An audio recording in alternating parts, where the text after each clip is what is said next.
Salam, əziz və dəyərli məktəbə qədər sahədə çalışan tərbiyəçi müəllimələr və MİQə, yəni bağça işə qəbul imtahanına hazırlaşan müdavimlər. Bu gün sizlər üçün yeni çərçivə sənədimizdə yer alan mövzulara bir yerdə aydınlıq gətirəcəyik. Hansı ki, bu mövzular yeni çərçivə sənədimizdə faydalı məlumatlar əsasında ARTİ tərəfindən bizə təqdim olunur. Və deyə bilərsiniz ki, müəllimə, ciddi bir yenilik varmı çərçivə sənədində? Xeyr, elə bir ciddi yenilik yoxdur və kimsə də var olduğunu iddia edə bilməz. Çünki bunların hamısı demək olar ki, bir çox təlimçinin öz təlimlərində, ödənişli təlimlərində təşkil etdiyi mövzuları əhatə edir. Həmçinin bizim də öz ödənişli təlimimizdə təşkil etdiyimiz bütün mövzular yeni çərçivə sənədində də yer alan mövzulardır. Sadəcə olaraq bəzi müəllimələrimizin şübhələri var idi ki, yaş böhranı, Elkonin nəzəriyyəsi, onların düşmə ehtimalı varmı və yaxud yeni çərçivədə yer alacaqmı? Gördüyünüz kimi, mən sizə ən başından bəri dediyim kimi, o mövzuların heç biri çərçivə sənədində də yer almır və ən son MİQ imtahanında da düşməmişdi. Yəni, nəzərə alsaq ki, bizim bu qədər daha çox situasiya formasında əlavə oluna biləcək suallarımız varkən, yəni elə sualları düşünmürəm ki, biz MİQ-də və yaxud sertifikasiya imtahanında görə bilək. Əlavə olaraq sizə qeyd edim ki, müəllimlər, burada gördüyünüz hər bir PDF mənim ödənişsiz qruplarımda paylaşılacaq və bu PDF-ləri oxumaq istəyən müəllimlər imtahanda yüksək nəticə əldə etmək istəyən müəllimlər olacaq. Çünki buradakı bəzi anlayışlar, düzdür, buradakı anlayışların demək olar ki, bir çox hissəsini biz öz təlimlərimizdə qeyd etmişik. Amma bununla bərabər daha çox araşdırmaq, daha çox öyrənmək istəyən müəllimlər üçün bu faydalı məlumatlar daha çox məzmunu əhatə edir və müəllimlər bunların sayəsində daha geniş biliyə sahib olub imtahanda yüksək nəticə göstərə bilər. Ona görə də çalışın, bu şəkildə olan faydalı məlumatları daha çox oxuyasınız və rəsmi şəkildə ARTİ-nin PDF-ləri olduğu üçün sizə birbaşa fayda verəcək. Və müəllimlər, videoya keçməmişdən, izaha keçməmişdən öncə sizdən xahişim videonu paylaşmağınız, videonu bəyənib, kanala abunə deyilsinizsə, kanala abunə olmağınız və həmçinin ödənişli təlimlərimizə də qoşulmaq istəyirsinizsə əgər, yeni çərçivə sənədi əsasında və belə deyək, köhnə çərçivələri də əhatə edən proqram əsasında kompleks formada imtahana effektiv şəkildə hazırlaşmaq istəyirsinizsə əgər, aprel qrupları sizlər üçündür və aprel qrupunda da limitli sayda müəllim olacaq. Qeydiyyatımız başlayıb və kimlər qoşulmaq istəyirsə, istərsə işə qəbul, istərsə də sertifikasiyaya hazırlaşan müəllimlər tam burada gördüyünüz əsasda, yəni buradakı məzmunu əhatə edən əsasda suallarımız, PDF-lərimiz, slaydlarımız və bunların əsas hissələrini sizə çatdıracaq olan slaydlarımız sizlərin qarşısında olacaq aprel qrupundan etibarən və digər qruplarımızda da təbii ki paylaşılacaq. Ona görə yaza bilərsiniz qeyd etdiyim nömrəyə. İndi isə sizə ümumi olaraq aşağıda, yəni çərçivə sənədinin aşağı hissəsində verilən faydalı məlumatları bir ümumi şəkildə göstərmək istəyirəm. Qeyd edim ki, məntiqi riyazi təfəkkür məşğələsi bir çox müəllimənin kabusudur.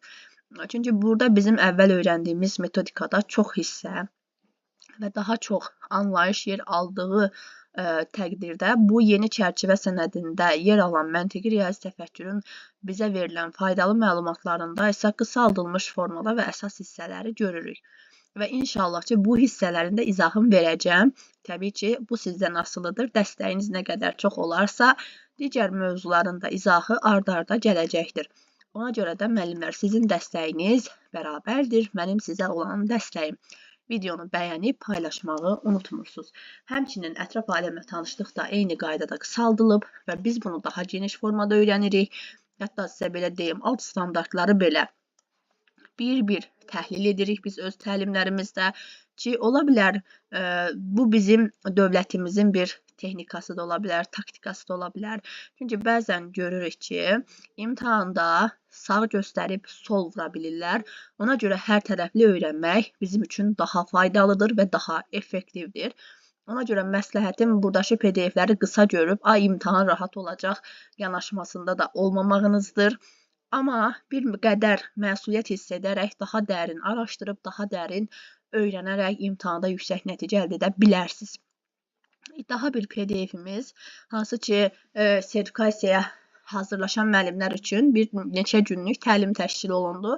Həmin təlimdə bu açıq hava oyunlarının təşkili barədə müəllimlərə məlumatlar verildi. Burada plan haqqında, qiymətləndirmə haqqında məlumatlar var ki, biz bunu daha geniş formada müəllimlərimizə izah edirik və daha ətraflı şəkildə. Burada sadəcə maraqlı məqam bizim portfolyomuzun təlimin pasportu adlandırılmasıdır ki, sabah imtahana düşə bilər. Onları mütləq şəkildə bilməlisiniz. Bunu da kimlər yazacaq? Daha çox faydalı məlumatlar üzərində iş aparan müəllimlər düzgün şəkildə yaza biləcək. Ona görə məsləhətim sizə nədir? Hər bir dərsin çalışacağım ki, burada yer alan bütün faydalı məlumatların izahını ard-arda verim. Bu gün isə istəyirəm sizə iş formaları haqqında məlumat verim və həmin iş formalarını bir də Artinin bizə verdiyi faydalı məlumat əsasında təhlil edib dərk edək. Burada ilkin anlayışlardır bizim üçün və burada ilkin anlayışlarda müəllimlər fikir versəz, bu mərhələdə deyir ki, bu dövr, məktəbə qədər dövr insan həyatının əsaslı bünövrəsinin qoyulduğu ən həssas mərhələlərdən biridir. Bu mərhələdə uşaqların təlim və tərbiyəsi, onların gələcək sosiallaşma, əqli inkişaf və öyrənməyə münasibəti baxımından mühüm rol oynayır. Bunu nəzərə alaraq öyrənmə prosesinin düzgün təşkilinə diqqətlə yanaşılmalıdır. Bilirsiniz, öyrənmə prosesinin düzgün təşkili dediyimiz zaman iş formalarıdır. Amma öyrənmənin metodologiyasını müəyyənləşdirir desək, bu artıq iş üsullarıdır. Və mən digər izahımda da qeyd etmişdim ki, bizim iş formalarımız əsasən uşaqların yaş xüsusiyyətlərinə, uşaqların fərdi xüsusiyyətlərinə əsasən müəyyənləşdiyi üçün uşaq yönümlülük didaktik prinsipinin tələblərini ödəyir. Amma məqsədə xitab edən iş üsulları isə daha çox uşaqları məqsədə apardığı üçün və birbaşa məqsədə xidmət etdiyi üçün, məqsədə əsasən müəyyənləşdiyi üçün o isə daha çox şəxsiyyət yönümlülüyə aiddir. Amma ümumilikdə həm iş üsulu, həm də iş forması hər ikisi uşaq yönümlü didaktik prinsipinə xidmət edir. Çünki biz hər ikisində uşaqların nəzərə alaraq tərtib edirik. Daha sonra burada bu tədqiqat məqaləsində məktəbə qədər təhsil səviyyəsində təlimin təşkili zamanı istifadə olunan iş formalarının elmi nəzəri əsasları və praktik əhəmiyyəti araşdırılır. Uşaqların yaş xüsusiyyətləri və inkişaf dinamikası nəzərə alınmaqla kollektiv, qrup, cütlər və fərdi iş formalarının tətbiqi imkanları elmi əsaslarla təhlil olunur. Məqsəd, təlimin keyfiyyətini və uşaqlarda öyrənməyə olan marağı artıran müasir yanaşmaları müəyyənləşdirməkdir. Müasir pedaqoji tendensiyalar, eləcə də kurikulum tələblərinə uyğun olaraq tətbiq olunan metodların praktik nəticələri müqayisəli şəkildə təqdim olunur. Məqalə pedaqoqlar üçün metodik tövsiyələr və inkişaf istiqamətləri təqdim etmək baxımından əhəmiyyətlidir. Və məqalənin məqsədi məktəbə qədər yaş dövrü uşaqlar üçün daha effektli və şəxsiyyət yönümlü təlim modellərinin hazırlanmasında tərbiyəçi müəllimlərə dəstək olmaqdır. Araşdırmada Albert Banduranın sosial öyrənmə, Lev Vygotskyinin proksimal inkişaf zonası və Maria Montessori tədris modelinə, John Dewey'nin təcrübə əsaslı təlim nəzəriyyəsi və humanist yanaşmalar əsas götürülərək təlimin təşkilinə dair tövsiyələr verilmişdir. Və qeyd edim ki, müəllimlər, burada yer alan yanaşmalar, üzr istəyirəm müəllimlər, biraz xəstəliklə əlaqəli səsim tutulub. Albert Bandura, Lev Vygotsky, bunların hər birini biz iş formalarında birazdan qeyd edəcəyik. Və həmin iş formaları ola bilər ki, imtahanda bizim qarşımıza bu alimlərin, bu nəzəriyyəçilərin adı ilə əlaqəli formada düşsün. Ona görə çox ciddi bir şəkildə onları da öyrənməliyik. Və açar sözləri verib, deyir ki, məktəbə qədər təhsil, iş forması, pedaqoji nəzəriyyə, şəxsiyyət yönümlü inkişaf, uşaq yönümlülük, inkişaf yönümlülük, əməkdaşlıq və effektiv öyrənməni əhatə edir. Yəni, burada iş formasına əsasən, burada biz pedaqoji nəzəriyyələri də, şəxsiyyət yönümlü inkişafı da, uşaq yönümlülüyü də, inkişaf yönümlülüyü də, əməkdaşlığı da və effektiv öyrənməyi də qarşılamalıyıq. Daha sonra burada problemin qoyuluşu var. Uşaq həyatının, məktəbə qədər dövrü, uşaqların təfəkkürünün, yaradıcılığının, sosial bacarıqlarının ümumiyyətlə hərtərəfli formalaşmasında həlledici mərhələdir. Bunları özünüz üçün oxuyarsınız, eyni şeylərdir və burada ümumi şəkildə bayaq dediyim uşaq yönümlülük prinsipinin tələblərinə dair verilən bir fərziyyədir.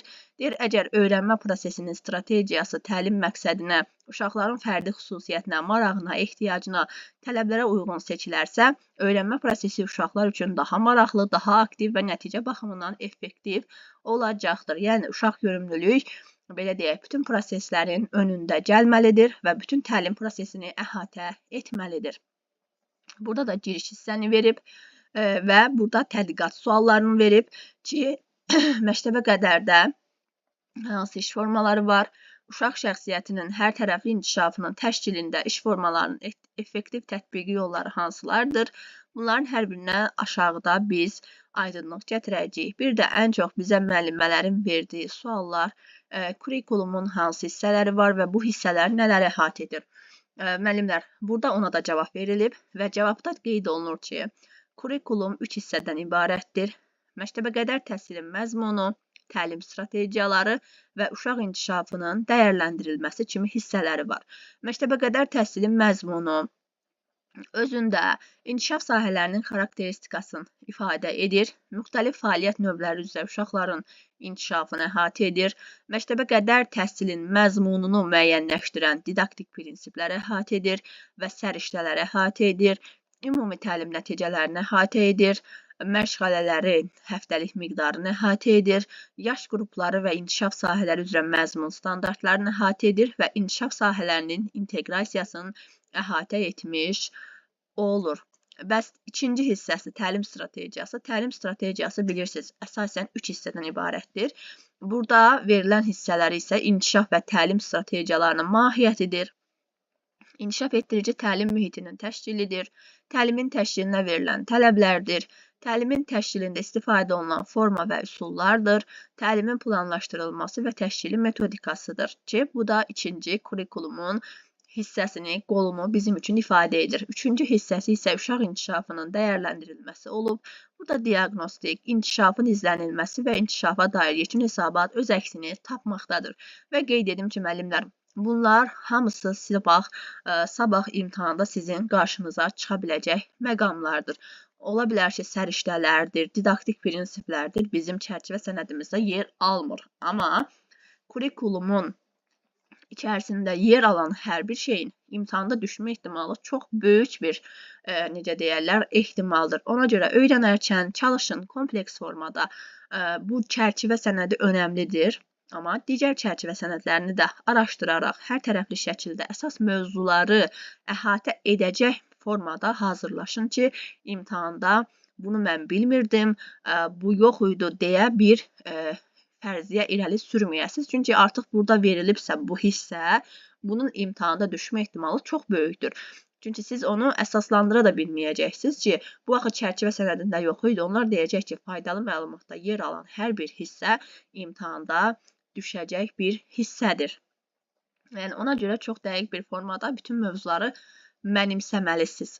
Və müəllimlər, strategiya nədir? Strategiyanı mən həmişə belə deyək, bu faydalı məlumat olmamışdan qabaq da öz təlimlərimdə, hətta baxsaz, iş üsulu, iş formasının ödənişsiz təlimində belə qeyd etmişəm ki, bizim strategiyamız minimal vaxt, əmək, resurs sərf etməklə bizi ən optimal nəticəyə aparan bir vasitədir və məqsədlər zənciridir.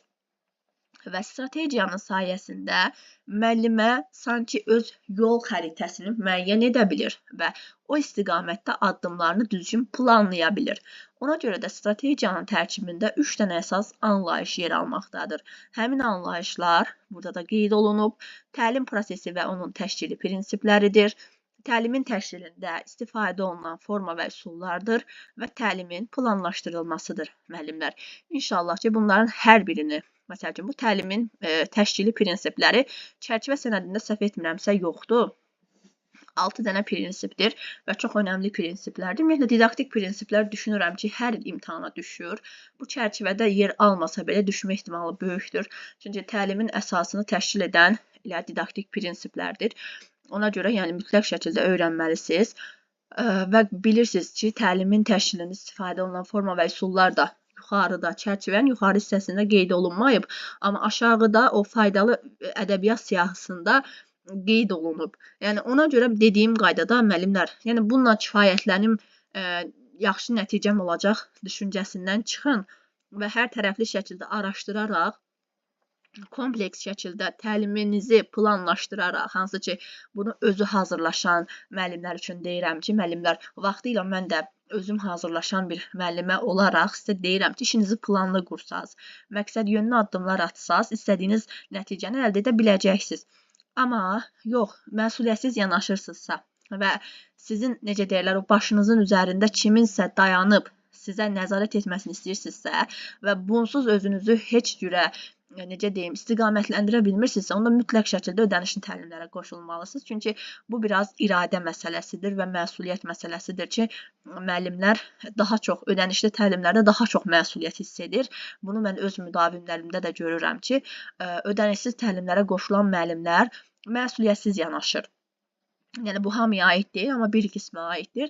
Amma ödənişli təlim sanki müəllimənin, belə deyək, həm maddi cəhətdən, həm də müəllimənin o baskısını hiss etməsi cəhətdən daha çox, necə deyərlər, imtahana daha çox hazırlayır. Və qrup formasında olan dərslərdə müəllimlərdə bir rəqabət olur. Hansı ki, bu sağlam rəqabətdir və bunun özü də həmin müəllimləri inkişafa doğru tetikləyir və onlar inkişaf edirlər. Yəni belə müəllimlər, indi keçək iş formasına. İş forması, burada yazılanlar bizim üçün bir, necə deyərlər, cümlə yığınından ibarətdir. Amma yenə də sizlər üçün bir nəzər yetirək görək. Burada bizim işimizə yarayacaq nələr var? Deyir ki, məktəbə qədər təhsildə təlimin keyfiyyətli təşkili üçün istifadə olunan iş formaları fərdi, cüt, qrup və kollektiv fəaliyyətlərdir. İş formaları uşaqların idraki, sosial və emosional inkişafını dəstəkləyən mühüm komponentlərdəndir. Bu formaları tədris prosesində səmərəli tətbiqi Lev Vygotskyinin proksimal inkişaf zonası nəzəriyyəsinə əsasən uşaqların tək başına deyil. Sabah bundan bir sual yarada bilərmi? Yarada bilər. Məsəl üçün, yaradacaq ki, bu formaların tədris prosesində səmərəli tətbiqi hansı nəzəriyyənin adı ilə bağlıdır? Məsəl üçün, qəşəng bir sual. Görürsünüzmü? Adicə bir cümlə yığınından belə sizlər üçün sual hazırlamaq mümkündür. Bizə deyirik, bu Lev Vygotskyinin proksimal inkişaf zonası nəzəriyyəsidir. Və o nəzəriyyədə deyilir ki, əsasən uşaqların tək başına deyil, başqalarının köməyi ilə çata biləcəkləri inkişaf səviyyəsinə istiqamətlənmiş təlim mühitinin formalaşdırılmasına da dəstək olunmalıdır. Məktəbə qədər təhsil dövründə uşaqların inkişafı kompleks və çoxşaxəli bir proses olduğu üçün təlim prosesində istifadə olunan iş formaları da müxtəlifliliyi əhatə etməlidir. Təlimin yalnız bilik əldə edilməsi deyil, həm də şəxsiyyətin formalaşmasına yönəlmiş olması tələb edilir. Bu da yalnız bir formaya əsaslanmaqla deyil, iş formalarının bir-birini tamamlaması ilə mümkündür. Yəni, iş formalarını seçərkən biz bunu müxtəlif formada seçməliyik və uşaqların ehtiyacını nəzərə alaraq, onlara fərdi yanaşmanı göstərərək bunu seçməliyik deyir. Və 1-2, yəni ümumilikdə 1-3 yaşlı uşaqlar üçün məşğələlər fərdi, yarım qrup və kollektiv formada təşkil olunduğu halda 3-6 yaşda artıq uşaqlarda emosional cəhətdən, emosional, belə deyək, sosial-emosional inkişaf sahəsinin inkişafının əsasına, çünki bilirsiniz artıq 3 yaşdan sonra uşaqlarda əməkdaşlıq oyunları başlayır ki, bu əməkdaşlıq oyunlarının sayəsində uşaqlarda artıq bir dostluq əlaqələri, bir empatik münasibət də formalaşmağa başladığı üçün bu dövrdə artıq biz uşaqlara cüt və qruplar iş formasında əlavə edə bilirik. Amma 1-3 yaşda bu mümkün deyil. Çünki hələ uşaqlar özlərini belə dərk edə bilmir həmin yaş dönəmində. Nəinki qarşıdakı şəxsin nə hiss etdiyini anlasınlar. Ona görə bunlara diqqət etmək lazımdır. Ümumilikdə necə öyrəndik? 1-3 yaş üçün fərdidir, yarım qrupdur, kollektivdir. Gördüyünüz kimi uşaqlar burada yarım qruplara bölünüb, amma yarım qrupların məqsədi əməkdaşlıq yox. vaxta qənaət etməkdir.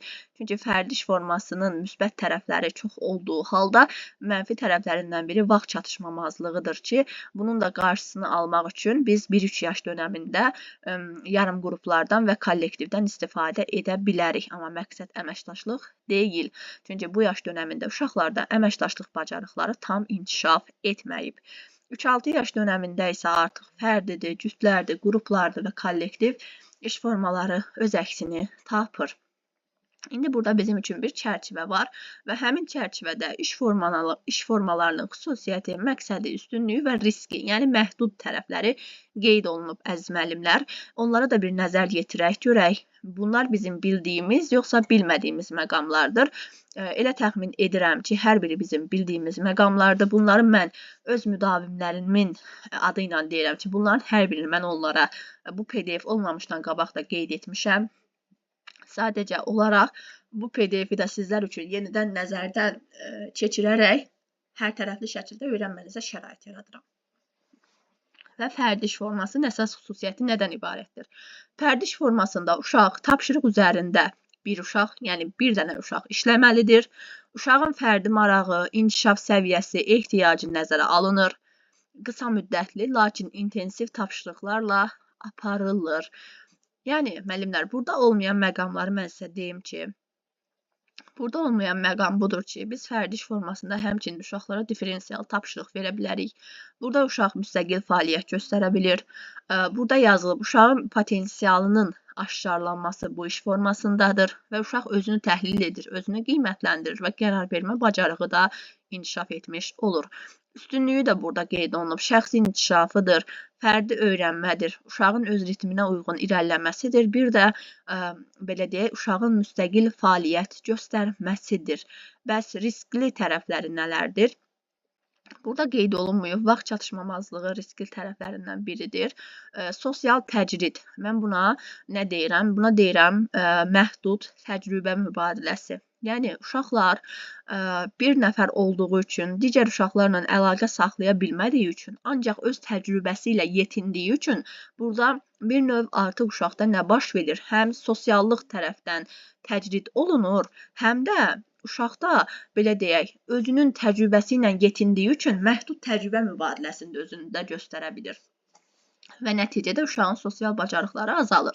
Maraqsızlıq, bəzən uşaqlar tək başına o qədər işləyir ki, və bundan bezir və bezmə nəticəsində bu onların motivasiyasını da aşağı salır və nəticədə uşaq motivasiyadan tez düşə bilir. Bu bizim fərdi işimiz. Ümumilikdə mən desəm, fərdi işin əsas üstünlüyü nədir? Uşağın potensialını üzə çıxarmaqda bizə kömək edir. Fərdi iş uşağa diferensial tapşırıq vermək üçün çox əlverişlidir. Fərdi iş forması uşaqda özünü təhlil etmə, özünü qiymətləndirmə bacarığını formalaşdıran bir iş formasıdır. Fərdi iş formasının əsasında uşaq müstəqil fəaliyyət göstərə bilir. Məhdud tərəfləri də sosial təcrid və belə deyək, uşaqda məhdud təcrübə mübadiləsi və vaxt çatışmamazlığıdır. Və qeyd edim ki, hər bir şeyin əvvəlcə müsbətindən başlayaraq qeyd edin, daha sonra mənfi tərəflərini qeyd edin ki, bu müsahibə mərhələsi üçün də sizə bir necə deyərlər, dəstək olacaqdır. Çünki orada sualların bir çoxunda müəllimələrin əvvəl hansı hissə ilə başlamasına da diqqət yetirirlər. Cütlərlə iş forması adından da məlumdur. Burada 2 uşaq bircə işləyəcək və 2 uşaq bircə işlədiyi üçün məsuliyyət 2 tərəfə bölünəcək. Yəni, hər 2 tərəf bir-birinin qarşısında olan məsuliyyəti hiss etməlidir və bir-birinə kömək etməlidir. Deməli, açar sözü bir-birinə kömək etməkdir. Uşaqlarda yoldaşlıq, qardaşlıq, dostluq münasibətlərinin olması deməkdir və cütlər iş forması ən yaxın əməkdaşlıqdır, ən yaxın əməkdaşlıq cütlərdədir və xüsusiyyəti uşaqlar arasında, belə deyək, məqsədi daha doğrusu uşaqlar arasında ünsiyyət qurmaq, bircə düşünmə, həll yolu axtarmaq kimi bacarıqları inkişaf etdirməkdir. Üstünlüyü nədir desəz? Üstünlüyü kommunikativ bacarıqların inkişafı üçün əlverişlidir və sosiallaşma prosesini gücləndirir. Riski nədir desəz? Asıllıq yarada bilir uşaqlarda. Asıllıq necə? Məsəl üçün, uşaqlarda artıq biri digərindən o qədər asılı vəziyyətə gəlir ki, özü müstəqil düşünə bilmir və özü müstəqil qərar verə bilmir və bundan əlavə uşaqlarda əgər konfliktli uşaqlar varsa, o zaman biz cütlər iş formasına istifadə etməyimiz məsləhətli deyil. Çünki belə uşaqlarda uğurlu nəticə cütlər iş formasında əldə etmək demək olar ki, imkansızdır. Çünki artıq orada uşaqlar arasında qarşı durmalar yaranacaq. Cütlər iş forması da ən yaxın əməkdaşlıqla yadımızda qalsın. Bir-birinə sözü açar sözüdür. Uşaqlarda dostluq, yoldaşlıq əsas məqamlarıdır. Asıllıq və belə deyək, mübahisələr isə çatışmayan cəhətləridir. Qruplarla işdə əsas uşaqlar bilirsiniz 3-4 nəfərlik qruplara bölünəcək və qrupun daxilində müəyyən bir vəzifə bölgüsü aparılır. Məsuliyyət uşaqlar arasında bölünür. Uşaqlar arasında ünsiyyət qurmaq, bircə düşünmək, həll yolu axtarmaq və qrupda əməkdaşlıq bacarıqlarını inkişaf etdirmək əsas məqsədlərindən biridir. Üstünlüyü isə uşaqlarda başqalarının fikirlərinə hörmətlə yanaşmaq, liderlik keyfiyyətlərinin və sosial bacarıqların formalaşmasına inkişaf etdirməkdir. Qruplarla işdə artıq uşaq müstəqil düşünür. Qruplarla işdə uşaqlar müxtəlif fəaliyyət göstərə bilər. Qruplarla işdə liderlik bacarığı önə çıxır. Qruplarla iş formasının yaxın inkişaf zonası, yəni hansı ki Vygotsky'nin yaxın inkişaf zonası qruplarla iş formasına daha da arta bilər. Bu kimi əsas xüsusiyyətləri var. Mənfi tərəfi dominantlıqdır ki, məsəl üçün bir uşaq digər uşağa hakim olma istəyə bilər və nəticədə digər uşaqlar prosesdən kənar qala bilər. Yəni digər uşaqlarda passiv iştirak riski ola bilər və sosial mübarizə əsasında mübahisələr yarana bilər. Yəni burada artıq həm işgüzar səs-küy, həm də belə deyək, xaotik səs-küy özünü göstərə bilər. Kollektiv iş formasında bütün qrup bir yerdə bir fəaliyyətə cəlb olunur və hamısı bir fəaliyyəti yerinə yetirmək üçün çalışır. Ümumi məqsəd ətrafında birləşərək, necə deyərlər, hamı bir yerdə o çəkic vasitəsilə mismara zərbə yendirməyə çalışır ki, məqsədə çata bilsinlər. Məsəl üçün, hamıya bir yerdə boyama verə bilərsiniz. Uşaqlar hamısı bir yerdə o fəaliyyətlə məşğul olsunlar. Hamıya bir yerdə bir layihə verə bilərsiniz ki, hamı o layihə ətrafında birləşsin. Yəni, və s. Bu formada uşaqlar üçün kollektiv iş formasını təşkil etmək olar. Ümumi məqsəd uğrunda bircə çalışmaq əsas məqsədlərindəndir. Kommunikasiya bacarığı burada da inkişaf edir. Kollektiv iş formasının digər üstünlüyü uşaqlar üçün diferensial mühitin təşkilidir. Və diferensial mühit nədir desəz, diferensial tapşırıq budur ki, burada müəllim-uşaq münasibəti olduğu halda kollektiv iş formasında isə artıq müəllim qrupda olmasa belə uşaqların müəllimə qrupdaymış kimi olan fəaliyyəti öz əksini tapmalıdır. Məsəl üçün, uşaq müəllimə qrupda deyil, amma sakit şəkildə fəaliyyəti ilə məşğuldur və yaxud müəllimə qrupdadır, amma uşaq ayağa qalxır, gedir gəlincik köşəsindən, gəlinciyini gətirir, oynayır, daha sonra aparır yerinə qaytarıb qoyur. Bu artıq diferensial mühitin şərtindən və müəllimənin proaktiv müəllimə olmasından, yəni hər şeyi əvvəlcədən düşünən və qaydası, proseduru, gözləntisi yerli yerində olan müəllimədən bizə xəbər verir. Kollektiv iş formasında gözləmə vaxtı çox önəmlidir. Bu da o deməkdir ki, bizim qrupumuzda həm asosial, yəni introvert, hansı ki, fərd daxili uşaqlar var ki, fərd daxili bilirsiniz, Gardner nəzəriyyəsi artıq bizim çərçivə sənədimizdə yer alır. Fərd daxili uşaqlar danışmağı sevməyən, asosial uşaqlardır ki, fərdi iş forması onlar üçün daha üstündür və onlara introvert deyilir. Bir də danışmağı çox sevən, düşdüyü hər ortamdan o loru dildə necə desək, baş çıxarmağı bacaran uşaqlarımız var ki, həmin uşaqlarımız artıq ekstrovert adlanır, sosial uşaqlardır ki, onlar üçün isə şəxslər arası intellekt növü aktivdir və şəxslər arası intellekt növü üçün qruplardan, kollektivdən və cütlər iş formasından istifadə məqsədə uyğundur. Yəni, bizim qrupumuzda da həm asosial, həm introvert, həm də ekstrovert uşaqların olma ehtimalı böyük olduğu üçün biz o uşaqlarla işi təşkil edərkən asosial uşaqlar daha gec bir zamanda cavab verir, amma düzgün cavab verir. Sosial uşaqlar isə elə yerdən qalxır və cavab verir və yanlış cavab verir. Hər ikisini də tarazlıqda saxlamaq üçün bir vaxt müəyyən etməliyik, gözləmə vaxtı, və həmin gözləmə vaxtında həm o asosial, həm də sosial uşaq düşünür və hər ikisi düzgün nəticəyə gəlib bizə cavab verə bilir. Gözləmə vaxtı da bunun üçün önəmlidir və ümumilikdə hədəfə yönəlməni möhkəmləndirir, kollektiv məsuliyyət hissini formalaşdırır və dinləmə bacarığını təkmilləşdirir və kollektiv iş formasının məhdud tərəfi bəzən uşaqlarda fikir ayrılığı yaradır və bu da onlarda belə deyək, xaotik səs-küyə gətirib çıxara bilər və bəzi iştirakçılar çox, bəziləri az iştirak edə bilər. Bu da onların öyrənmə imkanlarını məhdudlaşdıra bilər. Bu da bizim kollektiv iş formamızın əsas xüsusiyyətləri. Fərdi iş forması isə uşağın öz bacarığını, marağını uyğun şəkildə təlimə cəlb olunmasına imkan yaradan bir iş formasıdır. Uşaq öz öyrənmə tempi ilə qərarlarını müstəqil qəbul edir.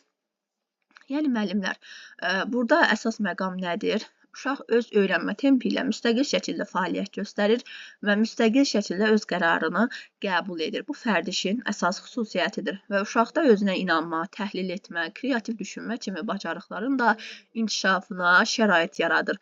Və fərdi iş bilirsiniz ki, bizim yanaşmalardan Montessori yanaşmasına birbaşa uyğun gəlir. Çünki Montessori yanaşmasının əsasını fərdiyyətçilik belə deyək tutur. Və situasiya ilə nümunə də verilib ki, məsəl üçün, ətraf aləmi təsvir edən şəkil çəkmək tapşırığı uşaqda müstəqil şəkildə düşünür, nə çəkəcəyini seçir, yaradır və öz ətraf mühiti haqqında təsəvvürünü ifadə edir. Özür istəyirəm. Elmi əsaslandırmasını da veriblər. Bunlar niyə görə önəmlidir, müəllimlər? Bu sizə bir söz yığını kimi gələ bilər. Amma sabah imtahanda, onsuz da bilirsiniz, amma yenə də təkrar edirəm. Sabah imtahanda verə bilər ki, Maria Montessori'nin tədris modeli hansı iş formasında öz əksini tapır?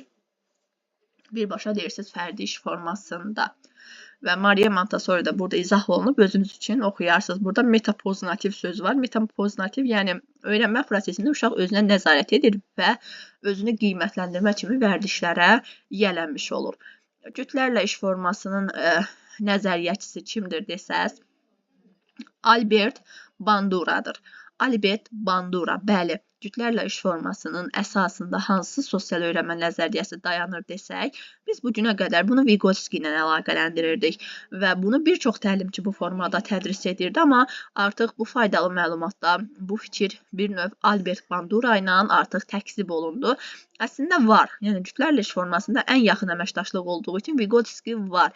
Amma bizə lazımdır imtahanda düzgün cavab vermək və bunun üçün bizə lazım olacaq nəzəriyyətçi adı Albert Bandura'dır. Və Bandura'nın sosial öyrənmə nəzəriyyəsinə əsasən bu tip qarşılıqlı fəaliyyətlər zamanı uşaq həm başqasını öyrədir, həm də ondan öyrənir. Yəni, bu deməkdir ki, mən bir şeyi bilirəmsə və mənim qarşımda oturan bir müəllimə də başqa bir şeyi bilirsə, mən öz bildiyimi ona, onun bildiyini isə özümə götürəcəm. Yəni, nəticədə qarşılıqlı öyrənmə prosesi baş verəcək. Bu isə təkcə bilik deyil, həm də davranış modellərinin formalaşması üçün zəmin yaradır. Yəni, uşaqlar bir-birindən davranış modelini də həmin prosesdə öyrənə bilər. Sabah desək ki, cütlər iş formasında sadəcə uşaqlar təkcə bilik əldə edir. Ümumiyyətlə, kurikulumda, müəllimlər, sizə belə bir qayda deyim. Kurikulumda o deyirlər, test işləmə taktikası, texnikası, düzdür, var. Amma çox sadədir. Yəni, onu mən sizə indi burada izah edəcəm. Baxın, testə baxırsınız. Testdə kurikulum məhdudiyyəti sevmir. Kurikulum istisnalarla doludur və kurikulumda vahid, tək, yeganə kimi sözlər qəbul olunmur. Və siz testə baxırsınız. 99% hallarda vahid, tək, yeganə kimi sözləri gördünüzsə, avtomatik bilin ki, həmin sözlər testin səhv olmasına bir işarədir və çox zaman kurikulumda sualın içərisində elə cavabı tapa bilərsiniz. Yəni, bu sualı verirsə sizə, onun cavabı elə onun içərisindədir. Çünki kurikulum bunu tələb edir. Yəni, sualın içərisində cavab gizlənib və həmin cavabı açar sözü bilən müəllimlər tapır. Açar sözü necə öyrənəcəksiniz? Onu da mənim təlimimə qoşulsaz, açar sözləri çox geniş formada sizlərə geniş deməyim, yəni necə geniş, məzmun daha geniş formada, amma açar sözlər qısa formada sizlərə öyrədiləcək. Bu formada. Və müəllimlər, burada uşaqlar bir nəfərlə fikir paylaşmağı, razılaşmağı, qaydalara birlikdə əməl etməyi öyrəndikdə bunu qruplarla artıq bir neçə uşaqla etməyi də asanlaşır. Yəni biz uşağı qruplarla iş formasına hazırlamağın yolunu cütlər iş formasından başlamalıyıq. Əgər uşaq cütlərlə işləyə bilirsə, deməli o uşaq artıq yavaş-yavaş qruplarla işləməyə də hazır olacaq. Və məqsədimiz cütlər iş formasında sosial qarşılıqlı əlaqə, empatiya və əməkdaşlıq bacarıqlarını inkişaf etdirməkdən ibarətdir. Situasiya nümunəsi. Birlikdə qəsr quraşdırın. Albert Bandura'nın sosial öyrənmə nəzəriyyəsi göstərir ki, uşaq başqalarına baxaraq öyrənir. Yəni, bir-birindən model götürmə effektlidir. Bu iş forması sosial konstruktiv yanaşmanı dəstəkləyir. Uşaqlar birlikləri bircə qurur, müzakirə ilə mənalandırırlar. Deməli, fərdi iş formasında Montessori, bizim cütlər iş formasında Albert Bandura'nın sosial öyrənmə nəzəriyyəsi əsas məqamı özündə əks etdirir. Kiçik qruplarla iş formasında artıq 3-4 nəfərlik qruplara bölürük. Burada uşaqlarda fəal öyrənməyə təşviq etmək üçün əlverişlidir. Tənqid düşünmə, ünsiyyət, qərar qəbul etmə bacarıqlarının inkişafının təşkilində effektlidir. Lakin diqqətli planlaşdırma və uyğunlaşdırma olmadan qrup işi təhsil alanları, müəllimləri məyus edə və vaxt itkisi ilə nəticələnə bilər. Bunun üçün də bizə verilən məqamlar var. Məsəl üçün, qrup otağında qrup işinin həyata keçirilməsi, qrup işinin hazırlıq prosesi, təhsil alanların qruplarda fiziki olaraq necə düzüləcəyinə diqqət edin. Yəni, qrupunuzda olacaq uşaqların fiziki şəkildə necə düzüləcəyinə diqqət yetirməlisiniz. Təhsil alanlarla qrup işi ilə bağlı keçmiş təcrübələri haqqında danışın. Yəni, məsəl üçün, bundan əvvəlki qrup işində uşağın təcrübəsini alın. Qrup işindən istifadənin mahiyyətini uşaqlara paylaşın ki, baxın, biz qruplarla iş zamanı birimiz digərimizə kömək edirik və həmin kömək əsasında biz qrupumuzu təmsil edirik. Yəni, bu formada onun mahiyyətini uşaqlara danışmalıyıq və ifadə etməliyik. Qrup fəaliyyətinin dizaynı necə olmalıdır? Tədris məqsədlərini müəyyənləşdirmək, tapşırığı çətinləşdirmək, iştirakı, qarşılıqlı asılılığı və ədalətli əmək bölgüsünü təşviq edən qrup tapşırıqlarını təyin etmək. Yəni, biz elə bir şəkildə əmək bölgüsünü bölməliyik ki, bu əmək bölgüsü ədalətli olmalıdır. Qrup ölçüsünə düzgün qərar verin. Qrup üzvləri nə qədər az bacarıqlı olsalar, qruplar bir o qədər az olmalıdır. Yəni, məsəl üçün, mənim bu 4 dənə uşağım qrupdadır, amma heç nəyi bacarmır. Düzdürmü? Mən bu uşaqları, bacarmayan uşaqları niyə 4-5 nəfərlik bir qrupa bölüm ki? Bu uşaqları daha kiçik bir qrupa bölməliyəm ki və arasına ən azı bir dənə bacarıqlı uşağı əlavə etməliyəm ki, o bacarıqlı uşaq o qrupu idarə edə bilsin. Aydın oldu mu? Təhsil alanların qrupları necə bölünəcəyinə qərar verin. Qrup işi üçün kifayət qədər vaxt ayırın. Müxtəlif formalarda bircə işi dizayn edin. Cütlər, kiçik, böyük qruplar. Burada cütləri niyə görə verib? Çünki əgər uşaq hələ qruplarla işləməyə hazır deyilsə, biz onda o uşağı cütlər iş formasında fəaliyyətə cəlb etməliyik. Daha sonra artıq zamanla o uşağı biz qruplarla işə tədricən alışdırmalıyıq.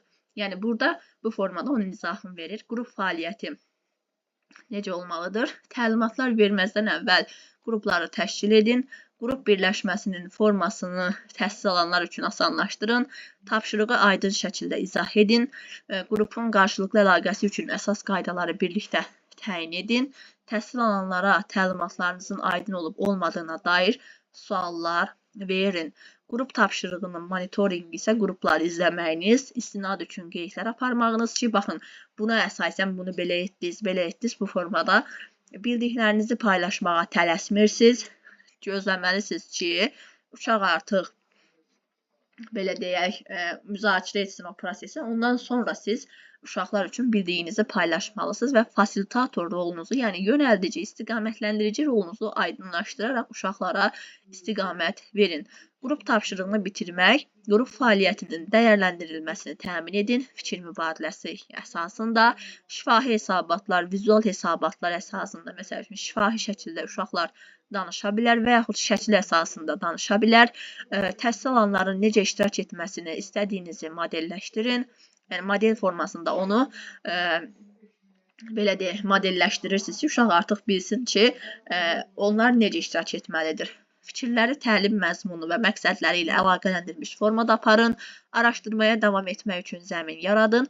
Qrup işi prosesinə dair düşüncələri alın və bunu özünü analizə istiqamətləndirin. Yəni, uşaqların düşüncələrini alırsınız və uşaq burada artıq özünü də analiz edərək, özünə də tənqidi yanaşaraq və qərar vermə kimi bacarıqlarının inkişafına şərait yaratmış olacaqsınız.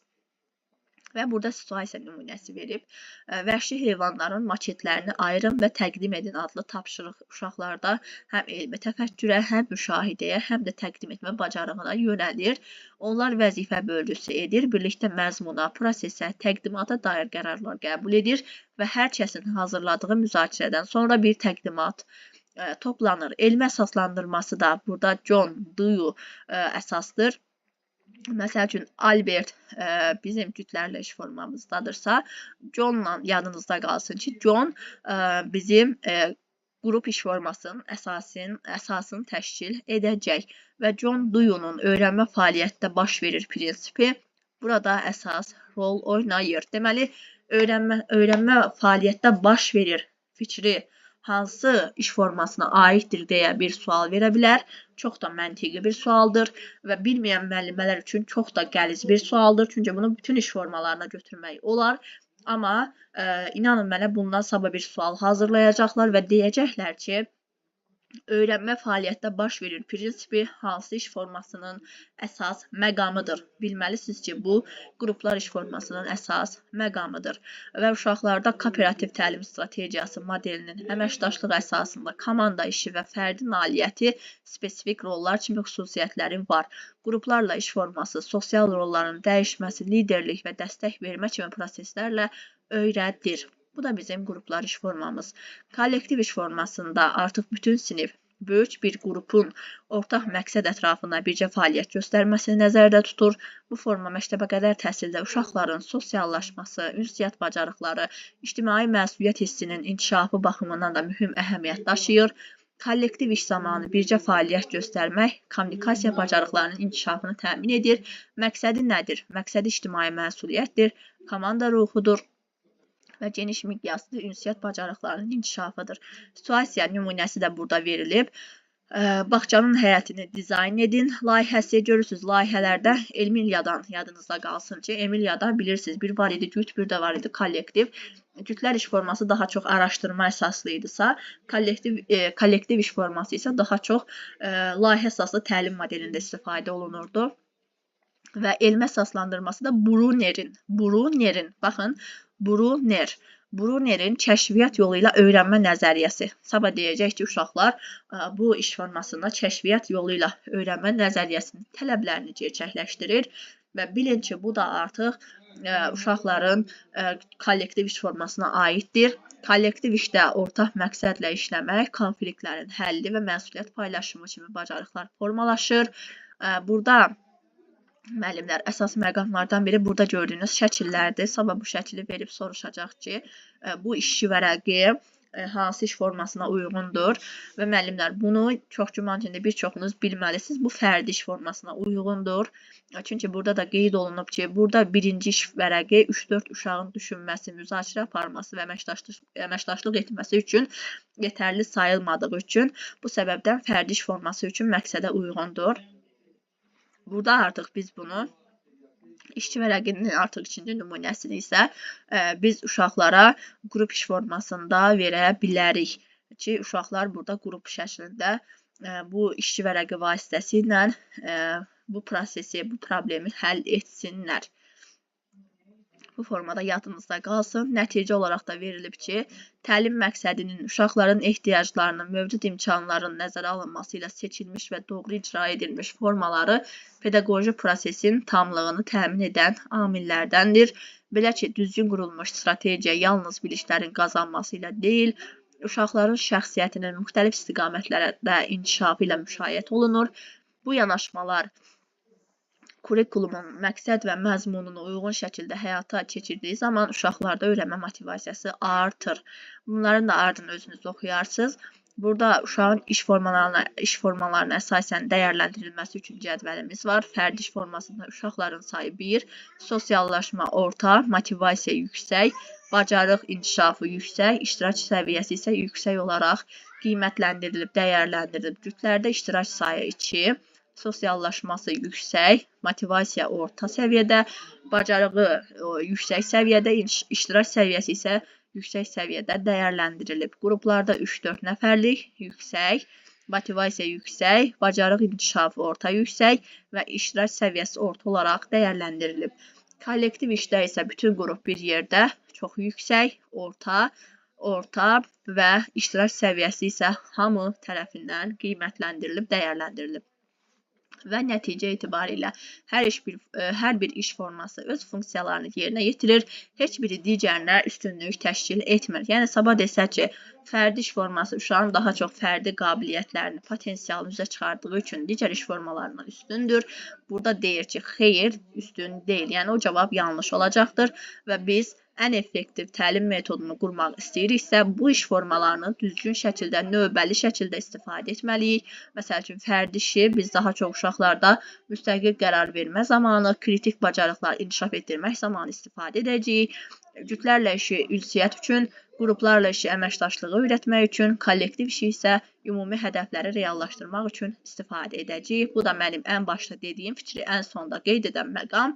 Deyir ki, bütün situasiyalarda uşaq yönümlü yanaşmaq vacibdir. Yəni, iş formaları əsasında uşaqlara uşaq yönümlü yanaşmaq və iş formalarının özünün uşaq yönümlü yanaşmaya aid olmasını qeyd edir.